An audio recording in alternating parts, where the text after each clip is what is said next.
সবাই মিলে বাংলাদেশের প্রকৃত ভবিষ্যৎ রচনা করা হচ্ছে, এটা আমাকে শিহরণ জাগায় যে এরকম একটা কাজে আমি জড়িত হতে পেরেছি, নিজেকে যুক্ত করতে পেরেছি। শুধু আপনাদের কথা শোনার জন্য, এটা কিভাবে আপনারা গাইড করবেন, কোথায় নিয়ে যাবেন, আমাদের উপর দায়িত্ব দেওয়া হয়েছিল সংস্কার করার জন্য। আমরা ঠিক বুঝতে পারছিলাম না কোথায় দিয়ে শুরু করি। তো প্রথমে আলাপের মধ্যে নানা প্রসঙ্গে ঠিক হলো যে আমরা কিছু কমিশন করে দিই, যেগুলো দ্বারা প্রকৃতপক্ষে ভেতরে গিয়ে জিনিসটা তৈরি করবে। তো এটা দীর্ঘ প্রক্রিয়া, লোক জোগাড় করা ইত্যাদি। শেষ পর্যন্ত আমরা কমিশন করলাম, প্রথম 6টা কমিশন, পরবর্তীতে আরো 6টা।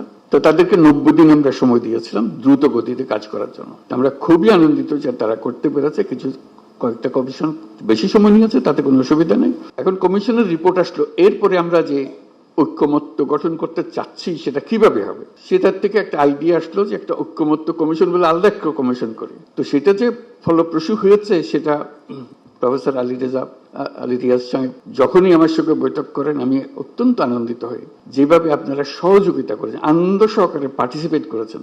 এটা কেন জানি আমার মনে হয়েছিল যে এটা হয়তো সবার আগ্রহ হবে না, কবে পাশ কাটিয়ে যাবে বা ভেতরে ঢুকতে চাইবে না। আমি অত্যন্ত আশ্চর্য হয়েছি এবং অত্যন্ত আনন্দিত হয়েছে যে কত গভীরভাবে আপনারা এটাতে গিয়েছেন, এবং শুধু ওনাদের সঙ্গে, কমিশনের সঙ্গে আলাপ করে না, নিজেদের ভেতরে আলাপ করেছেন এবং আন্তরিকভাবে বুঝে আমাদেরকে বলার চেষ্টা করেছেন, আপনাদের সঙ্গে বিতর্ক করেছেন কমিশনের সঙ্গে। এবং প্রতিবারে যখন প্রফেসর আলী রিয়াজ আমার সঙ্গে কথা বলে, উনি খুব উচ্ছ্বসিত হন। এটা আমাকে অত্যন্ত হৃদয়ে টাচ করে আমাকে, যে এরকম আগ্রহ নিয়ে সবাই যদি আমরা বসি, নিশ্চয়ই একটা ভালো কিছু এর মধ্যে থেকে আসবে। আজকে প্রথম পর্ব শেষ হলো, তো সেটা মহা আনন্দের দিন যেটা আমরা করেছি। দ্বিতীয় পর্বে, প্রথম পর্বে আমরা কি করলাম, এটা যত কিছু ইস্যুজ আছে, যত কিছু রিকমেন্ডেশন, সুপারিশ আছে, তার মধ্যে কিভাবে আমরা একমত হলাম, কারা কোনটাতে একমত হলো, সব মিলিয়ে শেষ পর্যন্ত আমরা জুলাই সনদ করব।